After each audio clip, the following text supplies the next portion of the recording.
এদিকে আবার উত্তরার মাইলস্টোনে বিমান দুর্ঘটনায় নিহতদের লাশ গুমের অভিযোগ উঠেছে ডক্টর ইউনূসের বিরুদ্ধে। এবার ডক্টর ইউনূসের বিরুদ্ধে কেঁপেছে চীন এবং জাতিসংঘ। মহাবিপদে পড়তে চলেছেন অন্তর্বর্তীকালীন সরকার। কপাল খুলে যাচ্ছে শেখ হাসিনার। দর্শককে কি ঘটতেছে বিস্তারিত জানতে দেখতে থাকুন। কোনো বংশে বাত নাই যে পুরে নাই। ডক্টর ইউনূস অন্য কারোর হাতে ক্ষমতা ছেড়ে দিয়ে চলে যেতে হতে পারে। আমার মনে হয় ডক্টর ইউনূসের সময় খুব কাছাকাছি। জনগণ হয়তো এমন হতে পারে তাকে জুতার মালা দিতে পারে। ডক্টর ইউনূসকে ক্ষমতা ছেড়ে চলে যেতে হতে পারে। এখানে হয় খুব একটা ভালো কিছু হবে, আর নয় খুব একটা খারাপ কিছু হবে। আজকে আমি যা বলছি হয়তো আপনাদের কাছে খুব অবিশ্বাস্য লাগতে পারে, যে সময়ের অপেক্ষা, অর্থাৎ ইউনূসের পতন অনিবার্য, এটা যেমন সময়ের অপেক্ষা, শেখ হাসিনার প্রত্যাবর্তন সেটাও সময়ের অপেক্ষা। ডক্টর মোহাম্মদ ইউনূসের সরকারের বিরুদ্ধে আন্দোলনের ডাক দিয়েছে শেখ হাসিনার দল। এমনকি 2 সপ্তাহের মধ্যে মাঠে নামারও ঘোষণা দিয়েছে আওয়ামী লীগ।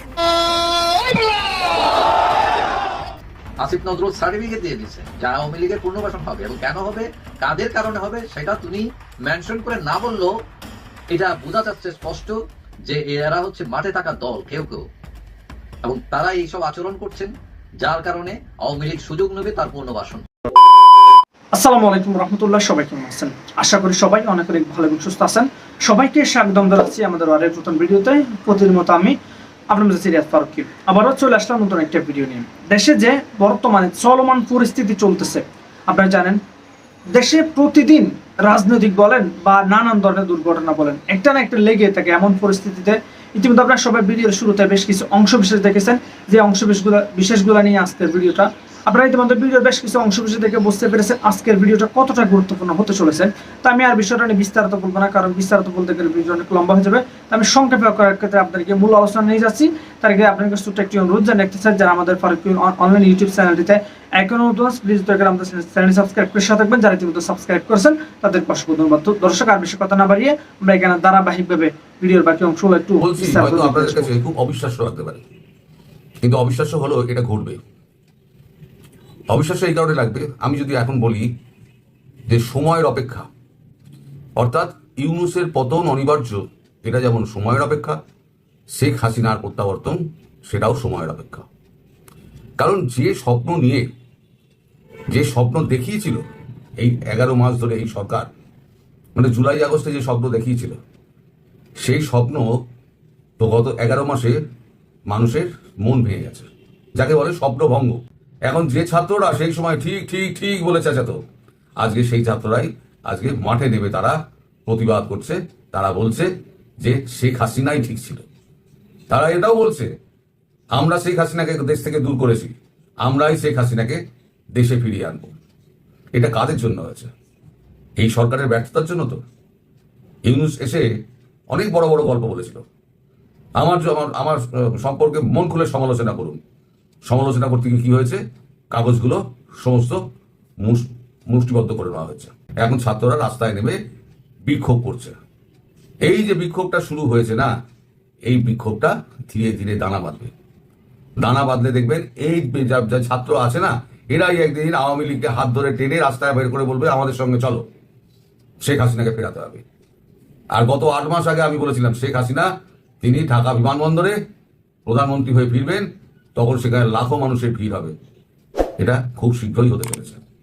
তার আলামত কিন্তু সর্বত্র ছড়িয়ে ছিটিয়ে রয়েছে।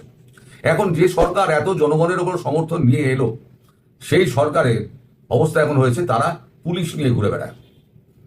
এই যে এনসিপি চ্যাংড়াগুলো, তারা সমস্ত পুলিশ নিয়ে ঘুরে বেড়ায়। তাদের সেনাবাহিনীকে প্রোটোকল লাগে। আমাদের সেনা যে প্রধান ওয়াকারুজ্জামান, তিনি অনেকদিন মুখোশ করেছিলেন, এখন পুরো মুখোশ খুলে গিয়েছে। ফলে যখন এই ছাত্ররা যখন ঘিরে ধরবে, তখন এরা যাবে কোথায়? আজকে যারা মানুষের উচ্ছ্বাসের মধ্যে দিয়ে সাঁতার কাটতে কাটতে যেতেন, তাদের আজকে পুলিশ পৌড়া দিয়ে যেতে হচ্ছে। আসিফ নজরুলকে পুলিশ পৌড়ায় বেরোতে হচ্ছে, ঠুকতে হচ্ছে। যেখানে যাচ্ছে দিন ছুটছে, পাথর ছুটছে, গালাগাল ঘন্টা সর্বত্র এটা হচ্ছে। এখন আমি 2-4টি ভিডিও লাগাচ্ছি, একটুখানি দেখুন যে ছাত্ররা কি বলছে। এদের ভাষাটা শুনুন, তাহলেই সমাজের পালসটা বুঝে যাবেন। সমাজ কি বলছে? ছাত্ররা হচ্ছে সমাজ, এরাই যুব সমাজ, এরাই কিন্তু দেশকে চালায়। এরা কি বলছে শুনুন একটুখানি।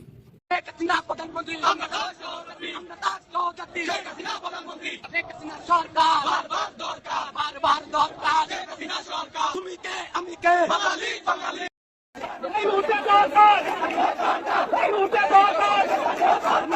পদত্যাগ না করায় আমরা সবাই টাকা দিলে শেখ হাসিনা আবার বাংলাদেশ আনবো। শেখ হাসিনা ভালো ছিল। এই সরকার যদি যদি এই আন্দোলন এই ছাত্র সমাজের দাবি না মেনে নেয় তাহলে কি হলো আমাদের, কি হলো? এই তো হলো অবস্থা। এখন এরপরেও কি আপনি বলবেন খুব সুস্থ শরীরে ইউনুস বসে আছে? ইউনুসের কিন্তু হাড়ে কাঁপন ধরেছে। গতকাল তিনি সমস্ত মিটিং ডেকেছিলেন। এনসিপি আছে, আমাদের মানে যেটা ইউনুসের দল, সরকারি দল তো, এনসিপি আছে, জামাত আছে, আর বিএনপি আছে, আর একটা ইসলামী আন্দোলন কি করেছে তাদের একটা জামাত আছে, এই দল আছে। এই চারটে দল মিলে নাকি সরকার করবে। সমর্থনটা কে দেবে? রাস্তায় ফেলে তো পেটাবে। আমির গেছিল না, জামাতের আমির তো গেছিলেন, কি অবস্থার মুখে পড়েছেন। এরা কোথায় আশ্রয় নেবে? ক্যান্টনমেন্টে? সেনাপ্রধান নিজে থাকবেন তো? তার মুখস্থ খুলে গিয়েছে, তিনিও থাকবেন না, তিনিও পালাবেন।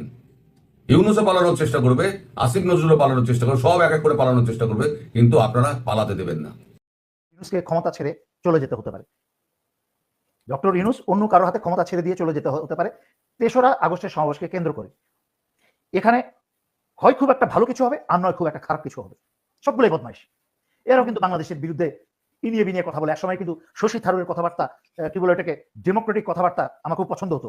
কিন্তু এই লোকও কিন্তু বিক্রি হয়ে গেছে এই মোদির কাছে। শুনবে গালিগালাজ, শুনবে পিছন দিক দিয়ে কি করে দেবে, সামনে দিয়ে কি করে দেবে, নোংরা অশ্লীল ভাষায় গালি শুনবে, তখন তারা টিভির সামনে মনোযোগ দিয়ে বসে যাবে আর মেজর দেলোয়ারের কথাগুলো ভুলে যাবে। এই জন্য তো এই জাতি বারবার মারা খায়। এরা এগুলো পাও না, এরা যোগ্যই মারা খাওয়ার। ডক্টর ইউনুস ছাত্রদের সাথে প্রথমে তো ডক্টর ইউনুস এবং তার কুশীলবরা মিলে, পশ্চিমা কুশীলবরা মিলে বিপ্লবটাকে ধ্বংস করে দিয়েছে। বিপ্লবটাকে চুরি করে হাইজ্যাক করে নিয়ে এনজিও সরকার গঠন করেছে। কিন্তু তখনও কিন্তু ওই নাহিদরা, হাসনাতরা, বাচ্চা ছেলে পেলে এরা বুঝতে পারছে না। তখনও বুঝতে পারে না যে চোখের সামনে বিপ্লবটা চুরি করে নিয়ে ওদেরকে বিপদে ফেলেছে। এর আগে অনেকগুলো পোস্টে এবং আমার ভিডিওতে বলেছি, আপনার অনুষ্ঠানে বলেছি যে ৭৫-এর ফাঁসি ৩৫ বছর পরে ২০১০ হলেও কিন্তু হয়েছে। এই ছেলে পেলেগুলোকেও কিন্তু ডক্টর ইউনুস তারা ফাঁসি রশির দিকে ঠেলে দিচ্ছে।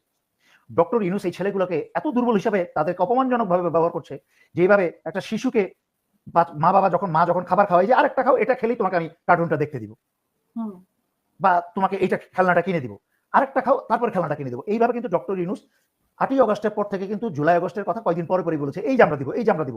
১ বছর কিন্তু পার হয়ে গেছে, দেয় নাই। প্রথম কথা হচ্ছে এইটা। সুতরাং স্পষ্টতই ডক্টর ইউনুস জুলাই আগস্টের কোনো ঘোষণা দেওয়ার তার কোনো সদিচ্ছা নাই। দ্বিতীয়ত আপনি যেটা বলেছেন জুলাই আগস্টের, সেটার ভিতরে তার কন্টেন্টস গুলা কি থাকবে? যেই জুলাই আগস্ট বিপ্লবের ঘোষণাপত্র, একমাত্র দাবিদার হচ্ছে যারা বিপ্লব করেছে, যারা জীবন দিয়েছে এবং তাদের পক্ষের থেকে প্রতিনিধি হয়ে যেসব বিপ্লবীরা সেই দাবি করছে, একমাত্র তারাই হচ্ছে দাবিদার। কিন্তু ডক্টর ইউনুস যত আজে বাজে রাজনৈতিক দল, যাদের কোনো নাম নাই, ঢাল নাই, তলোয়ার নাই, নিধিরাম সরকার, সেই সব রাজনৈতিক দলকেও উনি উনার অফিসে ডেকে চা নাস্তা খাইয়ে সম্মান করে তাদের মতামত হচ্ছে জুলাই বিপ্লবের ঘোষণাপত্রের কন্টেন্টস কি হবে। সুতরাং হোয়াট ডু ইউ এক্সপেক্ট এর কাছ থেকে, এর থেকে আপনি ভালো কি আশা করেন? এখন সবচেয়ে ইম্পর্টেন্ট গুরুত্বপূর্ণ জায়গায় চলে আসি। ৩রা আগস্টে এনসিপি যেই সমাবেশের ডাক দিয়েছে, আমি যতটুকু জানি সেই সমাবেশে জামাত এবং আরো সমমনা দল তারা অংশগ্রহণ করবে, এবং তাতে কিন্তু বাংলাদেশে আমার মন বলছে একটা ঐতিহাসিক পরিবর্তনের আর একটা ইতিহাস সৃষ্টির দিকে বাংলাদেশে যাওয়ার সম্ভাবনা, বিশাল সম্ভাবনা আছে। এমনও হতে পারে, অবাক হবেন না, যে ডক্টর ইউনুসকে ক্ষমতা ছেড়ে চলে যেতে হতে পারে। ডক্টর ইউনুস অন্য কারো হাতে ক্ষমতা ছেড়ে দিয়ে চলে যেতে হতে পারে ৩রা আগস্টের সমাবেশকে কেন্দ্র করে। এখানে হয় খুব একটা ভালো কিছু হবে, আর নয় খুব একটা খারাপ কিছু হবে। কিন্তু এখন থেকে আরম্ভ করে ৩রা আগস্টের মাঝখানে তো সামান্য কয়েকদিন মাত্র। এই সামান্য কয়েকদিনে তো আওয়ামী লীগ এবং ভারতের যেসব ষড়যন্ত্র, যেসব অস্ত্রশস্ত্র, তার তো কিছু উদ্ধার হবে না। এবং এই এই এই ডক্টর ইউনুস এবং ডক্টর ইউনুসের এই ধাপ্পাবাজ সরকার সবাইকে বলার পরেও, জেনারেল হাফিজকে বলেছি, ব্রিগেডিয়ার জেনারেল শাখাওয়াতকে বলেছি, তাদেরকে টেক্সট পাঠিয়েছি, তাদেরকে হোয়াটসঅ্যাপে মেসেজ পাঠিয়েছি, ফোন করে বলেছি যে রয় প্রধান রাজেশ অগ্নিহোত্রীকে বিদায় করেন, বাংলাদেশে বসে ক্রমাগত বাংলাদেশের বিরুদ্ধে ষড়যন্ত্র করে যাচ্ছে। ২০১৬ সালে একই অপরাধে পাকিস্তান তাকে লাথি মেরে বের করে দিয়েছে, তখন সে 16 সালে বাংলাদেশে এসে জায়গা স্থান করেছে। এই ডক্টর ইউনুসকে এতবার বলার পরেও ডক্টর ইউনুস জনগণকে নিয়ে, দেশকে নিয়ে কোনো মাথা ব্যথাই নেই। সে পশ্চিমেরা তাকে নোবেল প্রাইজ দিয়েছে। আমার মনে হয় ডক্টর ইউনুসের সময় খুব কাছাকাছি, জনগণ হয়তো এমন হতে পারে তাকে জুতার মালা দিতে পারে, অবাক হবেন না। এখন উপদেষ্টা আসিফ নজরুল তিনি গতকাল শনিবার একটা স্ট্যাটাস দিচ্ছেন ফেসবুকে, এবং স্ট্যাটাস দিয়ে বলতেছেন যে আওয়ামী লীগ রাজনীতির পুনর্বাসন হবে এদেশে। এটা তিনি কেন বলছেন? মনের দুঃখে বলতেছেন, না কোনো যুক্তির আড়ালে, না কোনো ঘটনার আড়ালে এইসব কথা বলতেছেন? এখন আওয়ামী লীগ ঐতিহ্যবাহী দল, স্বাধীনতার নেতৃত্বকারী দল, 15 বছরের শাসনে উন্নয়নও করেছে, আবার জোর করে ক্ষমতায় থাকার জন্য যত ধরনের অপরাধ আছে সব করছে তারা। এখন এটা সমাধান কি? এখন সত্যি হচ্ছে যে আওয়ামী লীগের সবাই কিন্তু অপরাধ করে নাই, কোটি কোটি লোকের দল আওয়ামী লীগ। এখানে গুটি কত কিছু লোক খারাপ কাজ করেছে এবং তার দায়ভার গ্রহণ করতে হচ্ছে এই সাধারণ যারা নেতাকর্মী তাদের। এখন এই আওয়ামী লীগ এই গত 15 বছরে হয়ে উঠেছিল একদম লিমিটেড কোম্পানি, ব্রিফকেস ওয়ালাদের দল, হাইব্রিড ওয়ালাদের দল। ত্যাগী নেতাকর্মীরা কে দূরে সরিয়ে রাখা হয়েছিল, পরিবারতন্ত্র কায়েম হয়েছিল, পকেট কমিটি দিয়ে গণতন্ত্রকে হত্যা করা হয়েছিল, পদ বাণিজ্য ছিল, অনেক অভিযোগ। এখন আওয়ামী লীগ কাজ করায়, আওয়ামী লীগের কেউ আত্মগোপনে, কেউ জেলে, কেউ বিদেশে। আওয়ামী লীগকে নিষিদ্ধ করা হয়েছে সাময়িকভাবে, নিবন্ধন স্থগিত। মানে আওয়ামী লীগের উপর মানে চারিদিক থেকে চাপ। মানে আওয়ামী লীগ এখন মোটামুটি মাঠে নাই। এখন আওয়ামী লীগ বিরোধী যারা ছিলেন অভ্যুত্থানের পক্ষের শক্তি, তারা কিন্তু এখন দ্বিধাবিভক্ত। তারা নিজেরাই এখন একে অপরকে দোষারোপ করছে এবং এইটার দিকে আঙুল তুলছেন আসিফ নজরুল, উপদেষ্টা আসিফ নজরুল। এখন বিএনপি তারা চাঁদাবাজি, দখলবাজি এইগুলো করতেছে, সংস্কার মানি তো মানে না, পিআর মানবে না, এইগুলো নিয়ে একটা ক্যাচাল তৈরি হয়েছে এবং এটার জন্য আসলে তৈরি হচ্ছে সুযোগ আওয়ামী লীগ। এবং এইটা অনুধাবন করে আসিফ নজরুল তার ফেসবুক স্ট্যাটাসে লিখছেন যে গৌরবের মালিকানা একচ্ছত্র দাবিদারকেও ভিন্ন মতকে ট্যাগ দেয়া, চাঁদাবাজি, অহমিকা, অসৌজন্য ও রাজনৈতিক প্রতিপক্ষকে তুচ্ছ তাচ্ছিল্য, এগুলো হচ্ছে আওয়ামী লীগের রাজনীতি। বাংলাদেশের 2.0 গড়তে হবে, এসব বাদ দিতে হবে, শুধু কথায় নয় কাজ কর্ম এর প্রমাণ দিতে হবে। না হলে স্বীকার করি আর নাই করি, আওয়ামী লীগ রাজনীতির এক ধরনের পুনর্বাসন হবে এই দেশে। আসিফ নজরুল সার্টিফিকেট দিয়ে দিচ্ছেন যে আওয়ামী লীগের পুনর্বাসন হবে, এবং কেন হবে, কাদের কারণে হবে, সেটা তিনি মেনশন করে না বললেও এটা বোঝা যাচ্ছে স্পষ্ট যে এরা হচ্ছে মাঠে থাকা দল কেউ কেউ, এবং তারা এইসব আচরণ করছেন যার কারণে আওয়ামী লীগ সুযোগ নেবে, তার পুনর্বাসন হবে। তবে দলের নাম তিনি উল্লেখ না করলেও এটা যে বিএনপি, এটা বুঝতে কারো অসুবিধা হবার কথা নয়। এখন আসিফ নজরুল অবচেতন মনে হলেও আওয়ামী লীগের পুনর্বাসনের সম্ভাবনার কথা বললেন। এখন আওয়ামী লীগ ঐতিহ্যবাহী পুরনো দল, 71-এর মহাস্বাধীনতা যুদ্ধে তারা নেতৃত্ব দিয়েছে, উন্নয়নও করেছে, অপকর্ম করেছে। এখন প্রজ্ঞাপন দিয়ে যদি আপনি কোটি মানুষের দলকে নিশ্চিহ্ন করার সিদ্ধান্ত নেন, এইভাবে কোন দলকে মুছে ফেলা যায় কিনা, না অতীতে গিয়েছে। ভুল শুধরিয়ে আওয়ামী লীগ আবার কঠিনভাবে ফিরতে পারে, এবং এই সত্যই হয়তো অনুধাবন করেছেন আসিফ নজরুল, এবং কিভাবে তারা পুনর্বাসিত হবে তার কারণ ব্যাখ্যা করেছেন। ওরে আমার বাবা, কোনো বংশে ভাত নাই যে পুরে নাই। আমার বাতাস দেওয়ামো, আমার পানি দেওয়ামো, আমার বুকের মালিকের কত কাপড়, আমার বুকের মালিকের কত কাপড়, আমি এত কাপড় কেমনে দেবো, আমি এত কাপড় কেমনে দেবো। ওরে বাবা রে, ওরে আমার বাবা, ওরে আমার বাবা।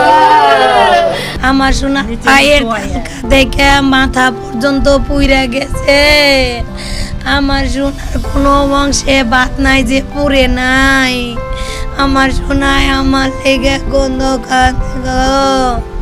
আমার সোনারে আমি কই বাবা তোমার কষ্ট লাগে, আমি কইছি আম্মু, কই আম্মু আমাকে বাংলাদেশ মেডিকেল থেকে বলতেছে কি যে এখানে রাখা যাব না, এখানে আপনারা অন্য জায়গায় নিয়ে যান গা।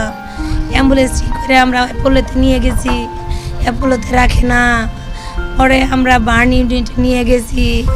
এর মধ্যে রাস্তায় গাড়ি দিয়ে বলতেছে আম্মু আমার পানি দাও, আম্মু আমার বাতাস দাও, আমার বাতাস দাও আম্মু, আমার পানি দাও আম্মু। বিমান দুর্ঘটনা নিয়ে ইতিমধ্যে বেশ কয়েকজনের বক্তব্য আপনারা শুনেছেন। তাদের বক্তব্যগুলো নিয়ে আপনাদের কোনো মতামত থাকলে অবশ্যই কমেন্ট করে জানাবেন। আর আপনাদের কি মনে হয়, এটা কি আদৌ কোনো দুর্ঘটনা নাকি পরিকল্পিতভাবে এই ঘটনাটি ঘটানো হয়েছে? আপনাদের কি মনে হয় অবশ্যই কমেন্ট করে জানাতে পারবেন। এরকম চাঞ্চল্যকর তথ্য সবার আগে পেতে আমার চ্যানেল সাবস্ক্রাইব করে সাথে থাকবেন। এতক্ষণ সাথে থাকার জন্য সবাইকে অসংখ্য ধন্যবাদ। সবাইকে ভালো থাকবেন, সুস্থ থাকবেন, আর আমাদের চ্যানেল সাবস্ক্রাইব করে সাথে থাকবেন। ধন্যবাদ সবাইকে। এখন কোনো ভিডিওতে, আল্লাহ হাফিজ।